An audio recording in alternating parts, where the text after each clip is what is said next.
할렐루야. 네, 오늘도 우리 예배 자리에 오신 여러분들을 주님의 이름으로 환영하며 축복합니다.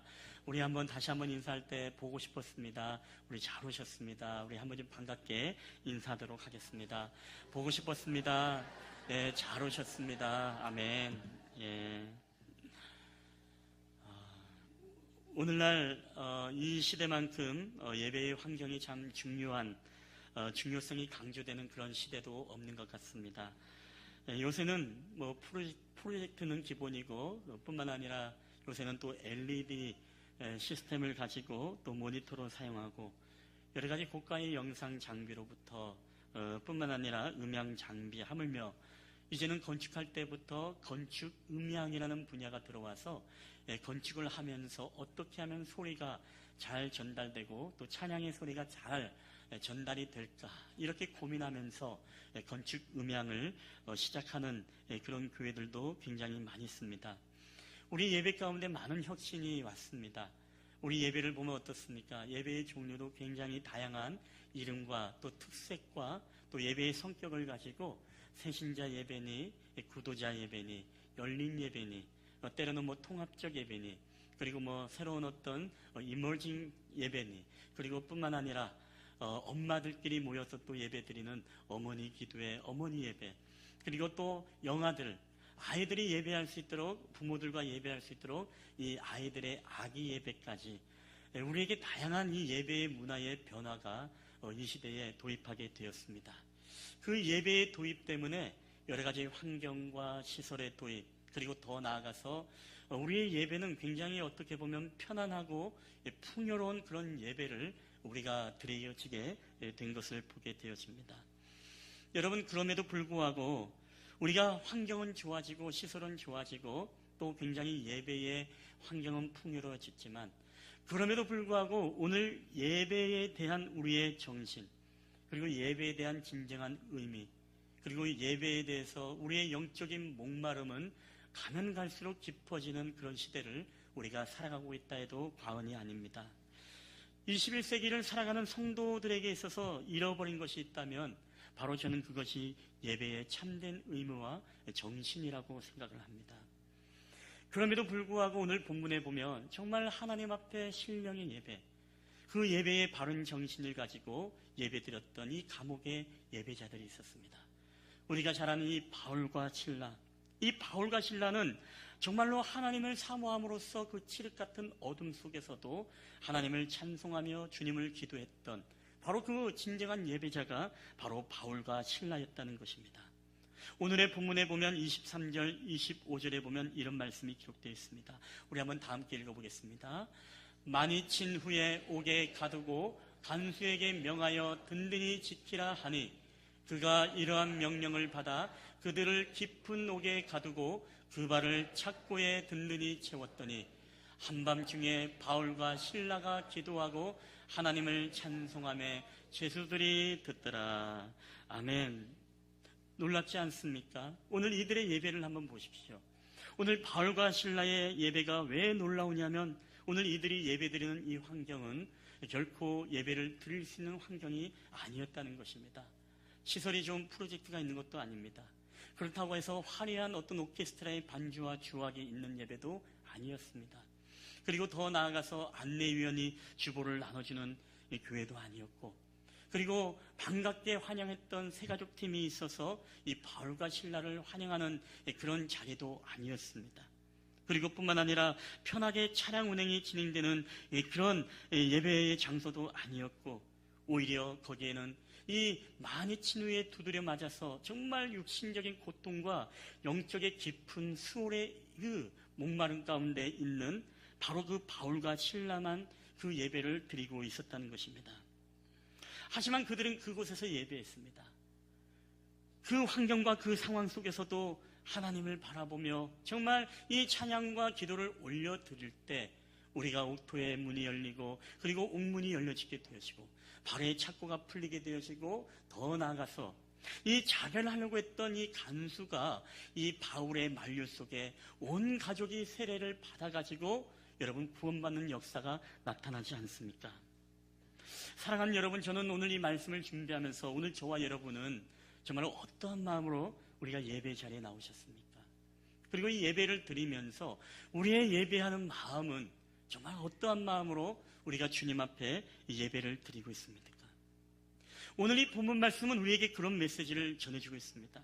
우리가 사도 바울처럼 그리고 신라처럼 어떤 환경과 상황이 아니라 힘든 여건 속에서도 우리가 하나님을 찬양하고 어떠하든지 하나님을 예배하는 것을 포기하지 말라라고 우리에게 말씀하고 있다는 것입니다. 여러분, 우리는 왜 어떠한 환경과 상황 속에서도 하나님 앞에 이런 예배자로 우리가 바로 서야 됩니까? 오늘 첫 번째입니다. 우리 다 함께 한번 읽어보겠습니다. 시작. 예배는 고난을 이길 힘을 준다. 아멘. 여러분, 그렇습니다. 우리가 왜 어떤 환경과 상황 속에서도 하나님 앞에 예배자가 되어야 되느냐? 바로 우리로 하여금 예배는 모든 고난을 이길 수 있는 바로 하나님의 능력에 바로 나타나는 시간이기 때문에 그렇습니다. 오늘 사도 바울은 굉장히 많은 고통 속에서 정말로 법적인 형벌뿐만 아니라 가혹한 부당한 그 행위까지도 당했던 사람이 바울입니다.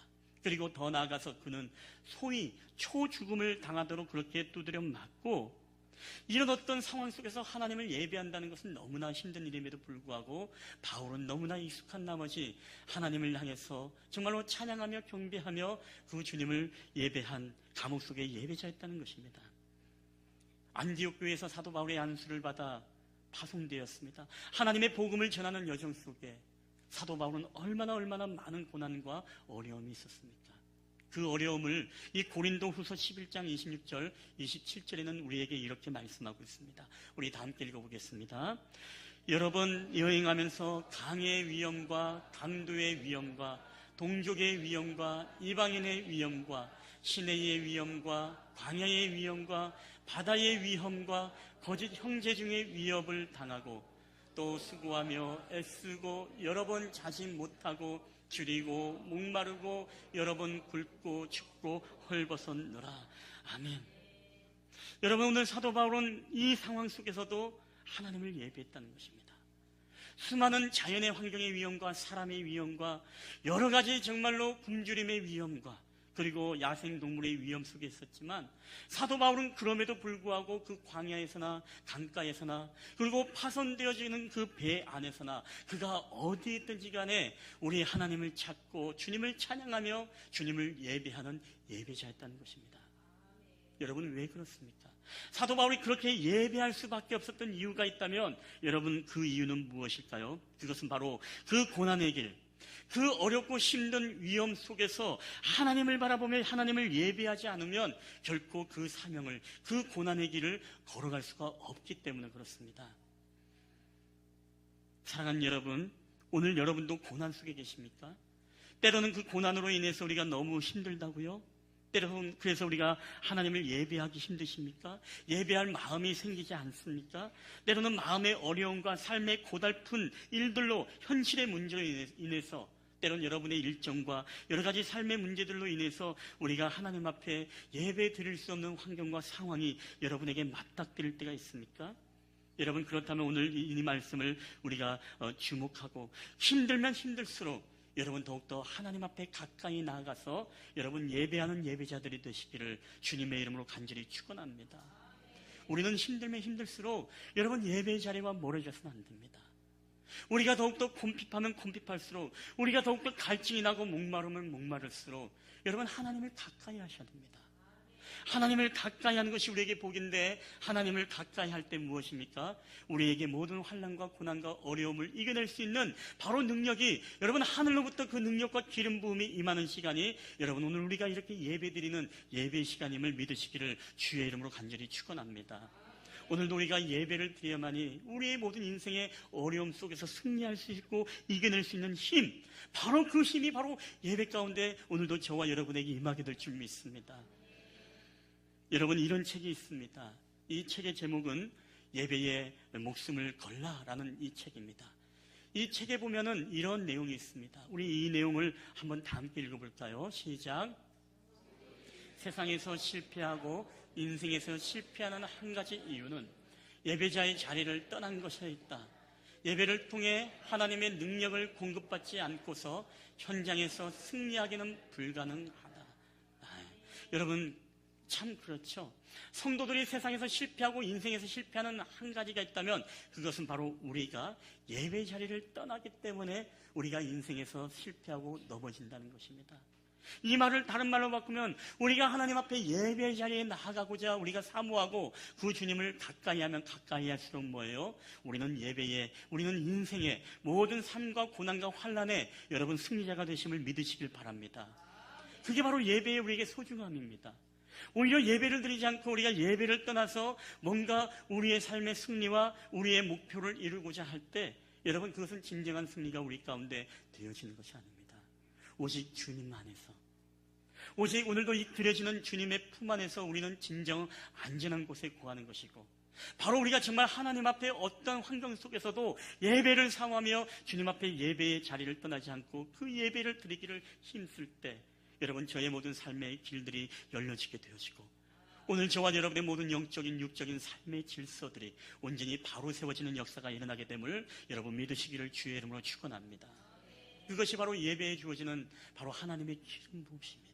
주님의 능력이 우리 가운데 임하는 시간이 예배입니다. 우리에게 새로운 힘을 주십니다. 곤비하고 지친 심령 가운데 독수리 날개쳐 올라간 같은 그런 힘과 권세를 오늘도 이 예배를 통해서 누리시게 되시기를 주님의 이름으로 간절히 축원합니다.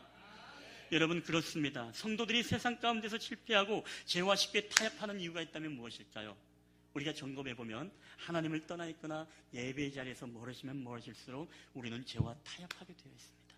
근데 예배의 자리에 우리가 어떻든 간에 죄와 싸워서 주님 앞에 나와서 예배를 드리고자 할 때 우리는 여러분 죄에 대해서 승리하게 될 줄 믿습니다. 이게 바로 예배의 능력이라는 것입니다.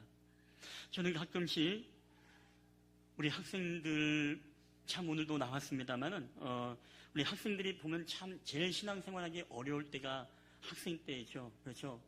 학생들 정말 내가 오늘 예배함을 사모함으로 나오신 분이 계신가요? 아니면 정말로 억지로 좀 끌려 나와서, 아니면 이 시간 드리는 것도 막 아쉬워가지고 예배 끝나면 어디 가야 되는데 혹시 그런 분주한 마음으로 여러분 혹시 예배 드리는 우리 학생들, 어른들도 마찬가지로 있지 않습니까? 저는 이 학생들을 사역하면서요 참 그런 생각을 많이 해봐요. 학생들 가운데 정말 이 아이들의 인생의 승리가 되기 위해서는요 저는 다른 것 없습니다. 이 아이들이 어릴 적부터 예배자가 돼야 됩니다. 이 예배가 우리가 가르쳐야 될 가장 기본이 무엇이냐? 저는 예배입니다. 그래서 A.W. 토즈라는 사람은요 우리의 마지막 생명이 다하도록 우리의 의무는 예배이다라고 그런 이야기까지도 하기도 합니다. 여러분 저는 학생부 사역을 할 때 언젠가 그런 얘기도 했습니다만은 저는 전에 교회에서도요 학생부 사역을 하면서 이 중등부 아이들 이 학생부 사역을 할 때 우리 중등부가 그때 한 100명 정도가 됐었는데 제가 있을 때 아이들이 다 그냥 죽을 뚱말뚱 이 예배 자리에 나와 있어요. 다 나와 있으면 이 뭡니까 후드티를 탁 뒤집어 쓰고 그때부터 고개를 숙이는 거예요. 예. 가끔씩은 여기 뭐 후드티에 여기 눈알이 있는 것이 있는데 깜짝 놀래요. 예. 여러분 근데 그 아이들을 보면 참 가슴 아파요. 주기도문도 따라하지 않고 사도신경도 따라하지 않아요. 정말 저 아이가 하나님을 알까? 여러 가지 궁금증이 들었습니다. 이 아이가 정말로 주님을 만나서 인생을 승리로 살아갈까? 정말로 이 아이들이 정말로 믿음으로 다음 세대를 지도해 갈 수 있는 영적 지도자로 자라갈 수 있을까? 제가 물어봅니다. 야, 너 오늘 교회 나오기 싫었구나. 네. 근데 왜 너 교회 나왔니? 근데 이 아이 하는 말이 더 웃겨요. 엄마가 교회 안 가면 누나를 파버린다고 해서 교회 나왔어요. 교회 안 가면 엄마가 누나를 파버린다고 해서 누날 파임을 안 당하려고 교회를 나온 거예요. 여러분 이 아이들의 이야기가 그 아이의 이야기일까요? 우리들의 부모님이 가끔씩 협박할 때도 이런 거 쓰지 않습니까? 예, 다리 몽댕이를 분질러 버린다라든가 아니면 핸드폰을 완전 부셔버린다고 하든가 아니면 어떻습니까? 광야의 길을 만들었던 하나님의 능력처럼 너 머리 가운데에 바리깡으로 밀어가지고 길을 만들어버려서 아무데도 못 나가게 해버린다라든가 이런 협박, 때로는 협박이 안 되면 타협을 하죠. 너 그럼 예배 드리면 내가 용돈 얼마 줄게. 너 예배 드리면 그러면 이번 주에 핸드폰 게임 얼마 해라. 예, 그것도 지혜로운 방법일 수도 있겠죠. 어쨌든 간에 문제는 뭐냐? 우리 젊은 다음 세대들이 하나님 앞에 나오면서 이 예배를 드리면서 진정한 예배의 의미와 정신, 정말로 이 아이들이 또한 저와 여러분이 모든 인생을 승리로 살아가야 되는데 그 삶을 위해서는 우리가 예배자의 자리를 떠나지 않고 살아가는 것이 너무 중요한데 우리가 그 의미를 까먹고 있다는 것이 너무나 안타까울 따름인 것입니다. 여러분, 정말로 오늘 저와 여러분이 예배할 때 예배에 통해서 인생의 승리자, 그리고 하나님의 능력의 새로운 힘을 공급받고 여러분의 삶 가운데 날마다 승리의 승전고를 울려 퍼지는 그런 인생이 펼쳐지게 되시기를 주님의 이름으로 간절히 축원합니다. 우리 마지막으로 두 번째입니다. 왜 우리는 어떤 환경과 상황 속에서도 하나님 앞에 예배자로 세워져야 합니까? 두 번째, 우리 다 함께 읽어볼까요? 시작. 예배는 하나님의 임재를 경험한다. 아멘. 그렇습니다. 우리는 예배를 통해서 하나님의 임재를 경험하기 때문에 우리는 정말 그 주님을 만나기 위해서는 우리는 어떠한 환경과 상황 속에서도 예배하는 것을 여러분 잃어버리면 안 됩니다. 하와이에 가면은 새소망 교회라는 교회가 있는데 이 교회에 웨인 코데이라는 목사님이 계십니다. 이분은 개척을 할 때부터 젊은이 사역들을 하면서 이 거리에서 전자음악과 악기와 드럼과 찬양과 월십을 중심으로 해서 예배를 드렸습니다. 그래서 굉장히 많이 부흥을 했어요. 그래서 매주 토요일과 주일이 되면 사람들이 3, 4, 5에서 거기서 예배를 드렸습니다. 근데 그 예배를 드리기 전에 문제가 발생했어요. 그것은 하늘에서 빗방울이 한 방울 두 방울 떨어지더니만은 이 비가 내리기 시작합니다. 그러자 어떻습니까? 이 거리에서 예배를 드리던 사람들은 예배를 드릴 수 없는 어려움에 봉착합니다. 더군다나 찬양과 월십을 통해서 이 예배하는 사람들에게 있어서 이 전자악기를 사용하고 건반을 사용하고 또 거기서 예배하고 마이크를 사용하는 데 있어서 이 물은 굉장히 그들을 예배를 방해하게 하는 커다란 장애물임에는 틀림이 없었던 것이었습니다. 그때 이 목사님이 그런 청중들에게 그런 이야기를 합니다. 우리 함께 기도합시다. 기도하는데 이 비가 멈출 수 있도록, 그리고 우리가 예배할 수 있도록 기도합시다 라고 외칩니다. 그리고 온 성도들이 함께 길거리에서 기도하면서 하나님 이 비가 멈추게 해달라고 그렇게 기도를 합니다. 아니나 다를까 기도를 하면 할수록 비가 더욱더 장렬하게 내립니다. 이제 기도하던 사람들도 한두 사람 어린아이로부터 그리고 많은 사람들이 그 기도 자리를 떠나서 비를 피해서 여기저기로 이제 이동을 하게 되었습니다. 몇 사람이 남지 않았습니다. 그러자 그 모습을 보았더니 웨인 목사님이 마음에 굉장히 참담하고 씁쓸함을 느꼈습니다. 그리고 주님 앞에 그런 기도를 합니다. 하나님, 왜 우리로 하여금 이 기도 응답을, 하나님의 능력을 우리 가운데 보여주셔서 비를 멈추게 하고 우리가 예배하는데 예배를 방해하지 않도록 하나님 능력을 우리에게 보여주시기를 원했는데 왜 이 비를 멈추지 않게 합니까? 하고 하나님에 대해서 원망의 마음의 기도를 드렸다는 것입니다. 그런데 그때 하나님께서 이 웨인에게 주셨던 하나님의 음성이 이런 음성이었다는 것입니다. 웨인, 너는 지금까지 계속 예배를 드리기 위해서 비가 오지 않기를 구하며 나의 능력을 달라고 기도했지만 너는 한 번도 이 예배를 드림에 있어서 내가 너희와 함께 해달라고 하는 주님의 임재를 구하는 기도는 너는 하지를 않는구나 라고 그렇게 하나님의 음성이 마음속에 들린다는 것입니다. 여러분, 이때 웨인 목사님의 마음속에 깨달음이었습니다. 그렇죠. 주님, 오늘 우리가 정말 아름다운 화려한 전자악기를 가지고 하나님을 예배한다고 해도 그곳에 하나님의 임재가 있지 않은 예배면 그 예배는 아무런 의미가 없는 예배인데 오늘 우리가 구했던 것은 다른 것이 아니라 주님의 임재를 이 예배 가운데 구한 것이 아니라 이 비가 멈춰서 우리가 기타할 수 있고 마이크로 소리를 내뿜을 수 있도록 내가 주님의 능력만을 이 예배를 통해서 구했군요 라고 하면서 마음의 참여를 하며 우리 이 예배를 위해서 주님의 임재를 구합시다라고 그 기도 제목을 바꾸고 그리고 그렇게 예배를 드렸다는 이야기가 있습니다. 여러분, 저는 이 예배를 볼 때마다요, 저는 3년 5년 전에 제가 찬양팀을 맡고 있을 때 그때 찬양팀 한 20명 됐어요. 뭐 중고등부 해서 한 20명 됐는데 찬양팀을 다 이끌고 서울에 찬양 인도자학교 그리고 예배 인도자학교라는 데가 있습니다. 거기에 이제 가서 훈련을 받고 이제 하는데 한 1년에서 1년 6개월 과정이 걸립니다. 근데 우리 아이들은 찬양 인도자 학교, 학생들은 찬양 인도자 학교, 또 어른들은 인도자 학교까지만 하고 저는 이제 예배 인도자 학교 그리고 이제 또 깊게 들어가는 워십 스쿨까지 이렇게 했었습니다. 근데 그때 어떤 일이 있었냐면 저는 평생에 잊지 못할 예배를 그때 경험하게 되었어요. 어떤 상황이냐면 300명의 각 교회에서 내놓으라고 하는 잔뼈가 굵은 찬양팀이 모였습니다. 그들이 드리는 예배라고 생각하면 여러분 어떻겠습니까? 여기저기서 정말로 약속한 듯이 화음을 내고, 그리고 앞에서 춤을 추며, 그리고 정말 천상의 예배를 거기서 경험을 하게 되었어요. 근데 문제는 뭐냐? 그렇게 좀 신나게 드럼을 두드리고, 그리고 찬양하며 전작기 소리 속에서 예배를 드리는데 갑자기 펑 하면서 경기가 나가버리는 거예요. 그 동시에 함께 모든 찬양의 소리가 멈췄습니다. 뭐지? 후리시 좀 비춰봐. 초 없어? 양초 없어? 누가 한번 변전실로 가봐. 연락해봐. 웅성웅성. 그날 예배는 완전히 우리 인간의 눈으로 봤을 때는 망친 예배구나, 큰일 났구나. 스태프들도 당황한 기색을 숨길 수가 없었습니다. 근데 그때 거기서 누가 그런 제안을 했습니다. 여러분, 우리 기도합시다. 기도하는데 전기가 들어와서 우리가 함께 예배할 수 있도록 우리 하나님께 기도합시다 해서 기도하려고 하는데, 그때 그 앞에서 찬양을 했던 지금 제가 이런 예선교회를 개척을 얼마 전에 했다는 얘기를 들었는데, 그 인도자님께서 그런 이야기를 합니다. 여러분, 우리가 찬양할 때 전기가 들어와서 우리가 악기를 연주하고 예배할 수 있도록 우리가 구하지 말고, 오늘 이 시간에 우리가 칠흑 같은 어둠이지만 우리가 하나님의 임재를 구하고, 이 상황 속에서도 우리가 얼마든지 최고의 예배를 드릴 수 있다는 그 하나님의 임재를 구합시다. 그런 멘트를 날리는 것이었습니다. 그래서 거기에 있는 모인 사람들이 이제 주님의 임재를 구하면서 찬양합니다. 주님, 이곳에 오시옵소서. 우리 가운데 함께하여 주시옵소서. 영광받아 주시옵소서. 우리가 그런 찬양을 드리면서 이 목사님이 식구들을 딱 잡고 식구들을 긁으면서 주께와 엎드려 경배드립니다. 이 찬양 아시죠?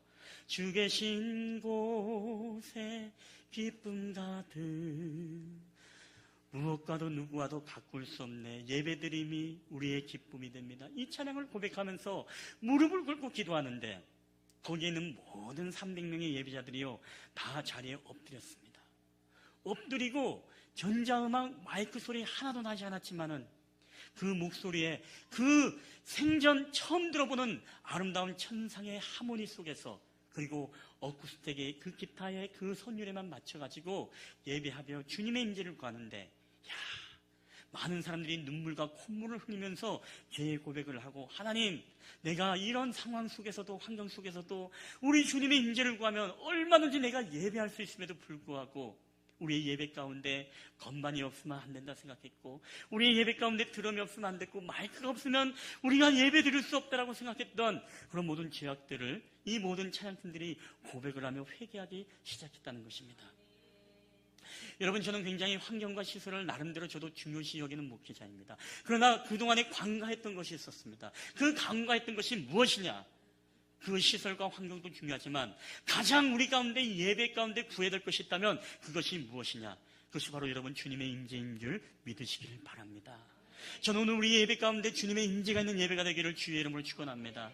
오늘도 여러분이 예배를 드림에 있어서 우리가 다른 것에 마음 뺏기는 것이 아니라, 다른 것에 우리가 신경 쓰여서 예배를 못 드리겠다라는 그런 마음이 아니라, 우리가 정말 주님의 임재를 강구하며 어떠한 환경과 상황 속에서도 그분이 우리 가운데 함께 하시면 우리 예배는 정말로 천상의 예배가 될 수 있고, 그 어떠한 예배들보다 정말 최고의 예배로 우리가 하나님 앞에 들어줄 수 있다는 사실을 여러분 반드시 기억하게 되시길 주의 이름으로 부탁드립니다.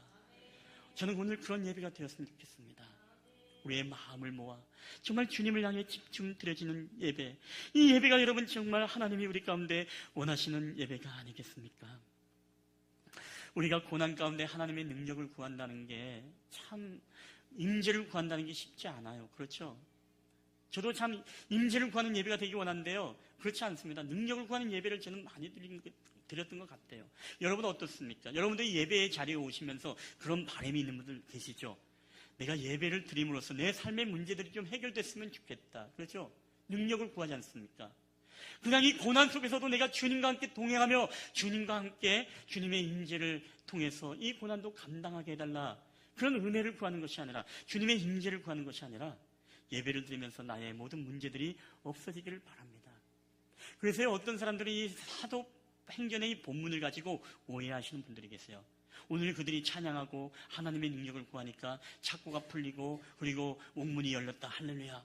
이런 설교도 우리가 들을 수 있지만 어떤 관점에서는 그게 그렇게 볼 수도 있습니다. 그러나 저는 사도 바울이 정말 예배한 목적이 다리에 착고가 풀리고 옥문이 열리기 위해서 그 목적으로 하나님의 은혜를 구하고 찬양했을까요? 예배했을까요? 여러분 절대 그렇지 않습니다. 만약에 바울이 그걸 바랬다면 착고가 풀리고 옥문이 열리면 사도 바울과 실라는 어떻게 해야 돼요? 36개 주랭랑 도망을 쳐야 되지요. 할렐루야, 하나님께서 열어주셨다, 도망가자. 근데 바울은 도망가지 않았습니다. 왜 도망가지 않았습니까? 그의 예배의 목적이요, 착고의 문제가 풀리고 내 삶의 옥문이 열리는 것이 그에게 문제가 아니었기 때문에 그래요. 그것 때문에 하나님을 예배한 것이 아니었다는 것입니다. 그럼 왜 사도 바울이 그 안에서 예배했습니까? 하나님이 그리웠어요. 그 칠흑 같은 고통과 어둠의 밤에 영적인 그 수월의 침묵 속에서 하나님이 보고 싶었습니다. 주님의 임재를 간구하길 원했습니다. 주님이 함께 하시는 밤이 되길 원했어요. 왜? 그 주님을 찾고 부르지 않으면 내가 더 이상 힘들고 쓰러질까봐 그 주님을 초청하고 주님을 찬양하고 주님을 고백하게 되어질 때 여러분 옥문이 열리고 또 착고가 풀린 것은 여러분 하나님의 뽀나있음을 여러분 믿으시기를 주의 이름으로 축원합니다. 오늘 우리의 예배가 주님의 임재를 구하는 예배가 되어지면요, 여러분의 삶의 경제의 문이 열리고 여러분의 질병의 문이 열리고 여러분의 모든 연약함의 착고들이 풀리는 문제는 여러분 하나님의 뽀나있는 줄 믿으시길 바랍니다. 우리는 결코 그것 때문에 하나님을 예배하지 않습니다. 우리는 그 목적을 가지고 하나님을 만나러 온 것이 아닙니다. 하나님의 구원의 은혜가 감동하고 감사해서 하나님의 그 은혜가 너무나 크기 때문에 여러분 오늘 우리가 하나님 앞에 예배드리는 예배자임을 여러분 믿으시기를 주의 이름으로 간절히 축원합니다. 여러분 저도요 참 어제 참 지옥의 경험을 했습니다. 정말 지옥 같은 경험. 저는 지옥을 딱 3번 경험했습니다. 4번 경험했구나. 그 지옥의 경험이라는 것이 4년 전에 요로결석 때 한 번 경험하고 또 3년 전인가 요로결석 때 또 한 번 경험하고 그리고 2년 전인가 통풍 때 경험을 하고 그리고 어제 새벽에 새벽 2시에 경험을 했어요. 전에는 오른쪽에 요로결석인데 오늘 새벽엔 왼쪽에 요로결석이 온 거예요. 그래서 교회에서 모든 것들을 다 마치고 교회 집에 가니까 한 1시 반에서 한 2시 됐습니다. 이 뭔가 오는 것 같아요. 또 그분이 오는구나. 이거 어떻게 하면 좋냐. 여러분 그분이 올 때 정말 두렵거든요. 굉장히 아픕니다. 얼마나 아프냐면요, 우리 3대 통증 중에 하나가 여러분 아시죠? 하나가 출산, 그리고 하나가 이 결석에 의한, 이 돌에 의한 통증, 그리고 하나가 통풍입니다. 제가 이 출산만 안 했지, 출산만 하면 상관왕이에요. 다 해본 겁니다. 근데 출산은 불가능할 것 같고, 임신은 지금도 가능해요. 지금도 되어 있습니다만 출산이 안 돼. 어쨌든 간에 그 고통을 다 겪어봤는데, 어제 그 새벽에 통증을 느껴서 119에 전화하니까, 전화번호 그 밤에 요로결석을 깨는 데가 없다. 진료는 하지만 깨는 곳이 없습니다라고. 저는 깨야 되거든요, 아프니까. 그래서 너무 아파가지고서 막 하다가 막 어쨌든 산호도 막 깨서 막 난리가 피고 어떻게 하면 좋냐고 막 하고 막 119 전화했는데 뭐 빨리 문자도 안 보내지고 너무 아파서 제가 병원 다 전화해서 한 군데 겨우 의사를 깨워가지고 새벽 2시에 용인의 그 연세 M병원, 그 병원에 가서 빨리 오라고 해서 가게 되는데 얼마나 아픈지 또 택시가 없어서 이제 뭡니까 이 소방서에 연락해서 좀 데려다 달라고 하니까 어딥니까 용인입니까 저희는 화성을 벗어나지 않습니다. 오래 대화하기도 싫어서 그냥 알겠습니다. 어떻게 하면 될까요? 콜택시 한번 연락해 보십시오. 난 또 연락해서 보내준 줄 알았더니만은 어떻게 연락하면 되죠? 114에 문의하시면 됩니다. 너무 친절하게 또 가정에서 그 상황에서 114를 또 연락하고 향남 콜택시 부르고 사람 오고 뭐하고 설명하는 동안에 정말 지옥을 경험했어요.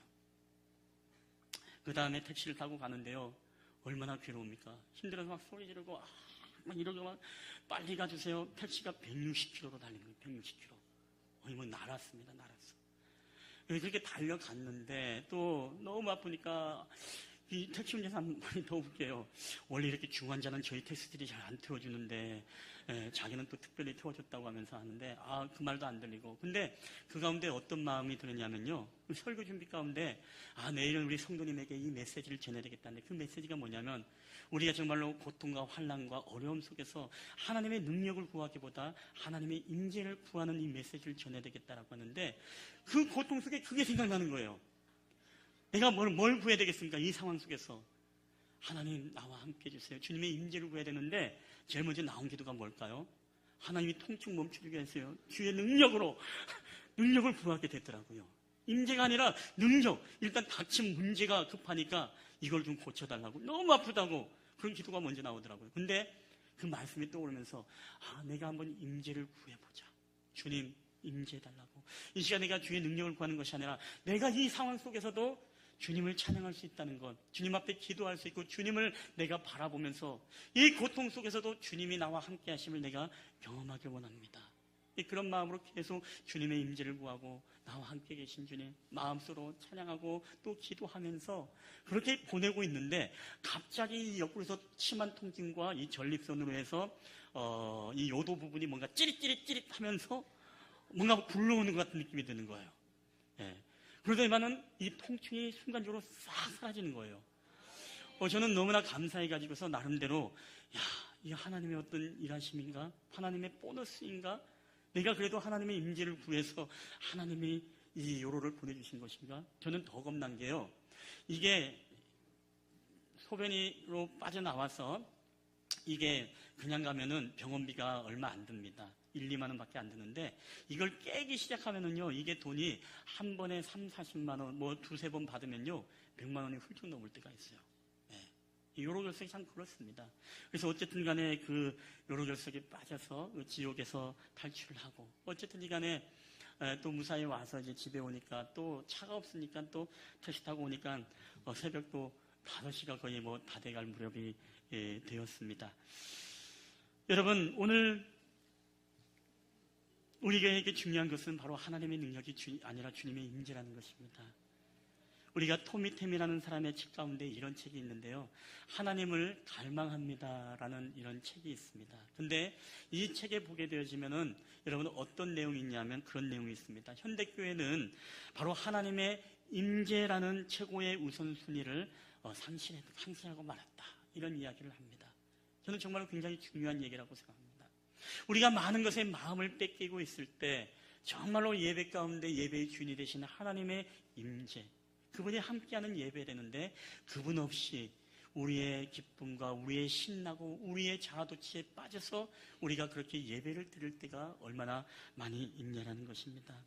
여러분, 저는 오늘 말씀을 마치도록 하겠습니다. 우리 이 말씀을 마칠 때 저는 오늘 우리가 이 말씀을 통해서 우리는 정말 예배할 수 없는 환경과 상황을 여러분 맞닥뜨리게 되어지죠. 그게 육체적인 어려움이든지 여러분의 스케줄로 인한 어떤 상황과 환경이든지, 때로 여러분의 영적인 문제든지 여러분의 모든 어떤 환경적인 요인이든지, 내가 하나님 앞에 예배드리고 싶지만 예배드릴 마음이 생기지 않고 예배의 자리를 내가 잊고 싶지 아니하는 그런 경험들을 하게 되었습니다. 여러분, 그럼에도 불구하고 오늘 우리에게 중요한 것은 무엇입니까? 그럼에도 불구하고 우리가 어떤 환경과 상황 속에서도 주님의 임재를 구하면서 우리가 하나님 앞에 예배하는 것을 여러분 잊지 말아야 한다는 것입니다. 우리가 주님과 함께 날아오를 때 우리 인생의 모든 파도를 넘을 수 있고, 더 나아가서 우리를 진정한 승리자로 세워주실 그 하나님을 기대하면서 오늘 한번 이 찬양을 우리의 영혼으로 주님을 함께 방망하며 바라보며 함께 찬양했으면 좋겠습니다.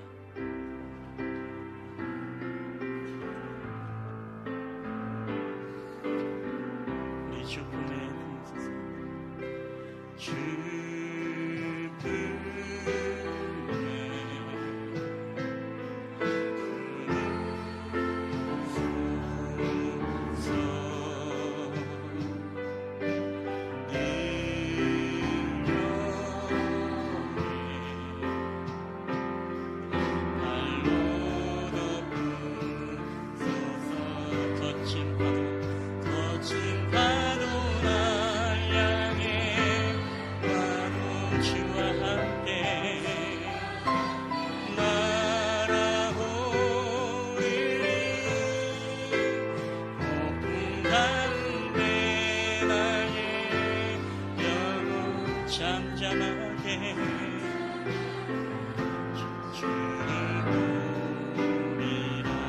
우리 주님 안에 나 거하리. 주님 안에 거하리.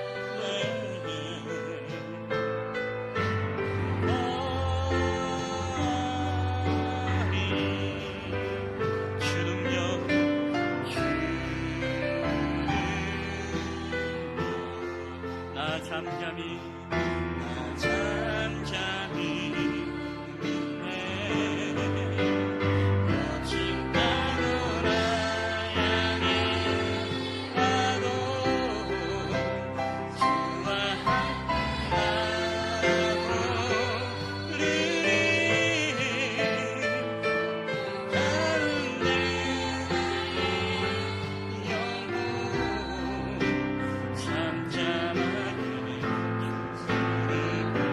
우리 당에 우리 고백할 때 우리 거친 파도 날 향해 거친 파도 날 향해 우리 주님의 임재를 간구하며 주와 함께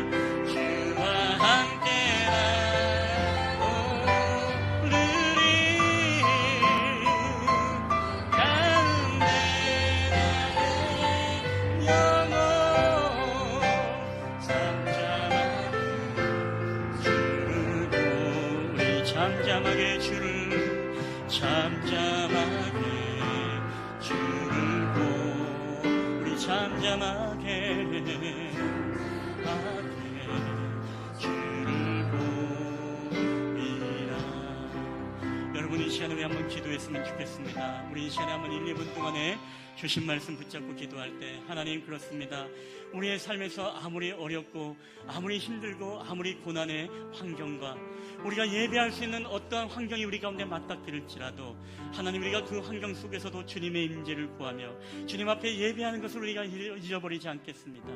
우리의 모든 예배 가운데 주님의 능력을 구하는 예배가 아니라 오늘도 주님의 임재를 구하고 우리의 삶에서 주님이 함께 동행하시는 예배가 되길 원합니다. 오늘 우리가 그런 마음으로 주님 앞에 기도할 때 오늘도 나의 예배 가운데 주님 임재하여 주시옵소서, 주님 함께하여 주시옵소서. 우리 다 함께 그런 마음으로 1, 2분 동안 함께 기도하며 나가겠습니다. 함께 기도하시겠습니다. 오 주님, 오늘 우리 가운데 살아 역사하시는 아버지 하나님 감사합니다.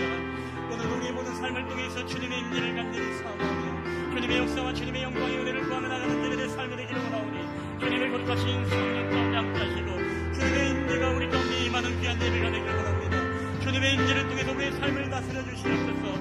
우리의 모든 삶을 하나님 인도하여 주시옵소서. 주님 영광 받아 주시옵기만을 원합니다.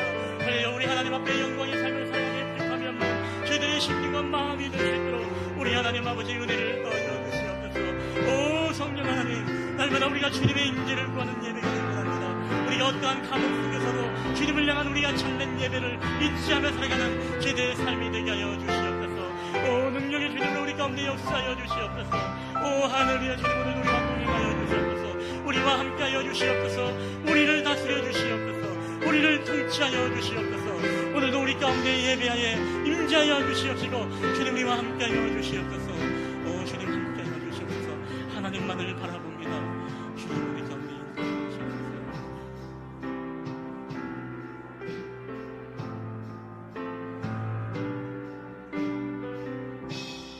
오늘도 우리 가운데 살아계셔서 역사하시는 아버지 하나님, 오늘도 우리의 삶의 예배를 통해서 하나님 능력을 구하는 예배가 아니라 우리 예배 가운데 하나님의 임재를 구하는 예배가 되기를 소원합니다. 주님 요셉이 감옥 속에서 주님이 함께 계실 때 그의 삶이 형통했다라고 말씀했습니다.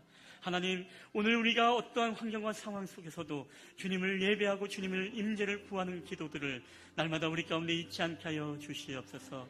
잠잠히 주님만을 바라보며 우리 인생의 모든 거친 파도와 환난의 파도와 모든 삶의 어려움들을 하나님 이겨내게 하여 주시고 우리가 주님의 임재를 구할 때 우리 육신의 문이 열리게 하시고 경제의 착고가 풀려지게 하시고 우리의 삶의 어려운 환경과 상황 속의 모든 문제들의 문을 열어주시는 주님의 능력의 보너스를 경험하게 하여 주시옵소서. 감사드리며 거룩하신 예수님의 이름으로 기도하옵나이다. 아멘.